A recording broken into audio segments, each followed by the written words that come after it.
Price Lord. நம்ம பார்க்க போகிற நம்பர் 3 இல்லை ஆபிரகாம் மோரியா மலைக்கு போன நாள் பிரயாணம் 3. மோசே 3 மாதங்கள் ஒலிக்க வைக்கப்பட்டவன் தான். அதுக்கப்புறம் கெத்செமனே தோட்டத்தில் 3 சீஷர்கள் இருந்தார்கள். பேதுரு 3 முறை ஆண்டவரை மறுதலித்தான். 3 பாஷைகளில் சிலுவையில் ஆண்டவருடைய யூதருடைய ராஜா என்று எழுதப்பட்டிருது. 3 பாஷை என்னென்ற எபிரேய பாஷை, லத்தீன் பாஷை, கிரேக்க பாஷை. அப்புறம் சவுல் ஆகிய பவுல். அந்த பவுல் கண் பார்வை 3 நாள் கண் பார்வை ஆண்டவருடைய வார்த்தை பேசும்போது அந்த ஒளி பார்த்த உடனே அவனுக்கு கண் பார்வை இருந்தான். 3 நாள் கண் பார்வை இல்லாதவனாக இருந்தான். பிதா, குமாரன், பரிசுத்த ஆவி 3 காரியங்கள். பரலோக எருசலேமுக்கு 4 பக்கங்களிலும் 3 வாயில்கள் காணப்பட்டு இருந்தன.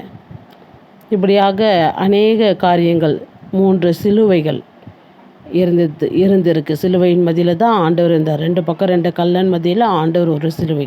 3 சிலுவைகள். ஆண்டவருடைய நாமங்கள் பரிசுத்தர், பரிசுத்தர், பரிசுத்தர் என்று 3 முறை அதில் காணப்படுகிறார்.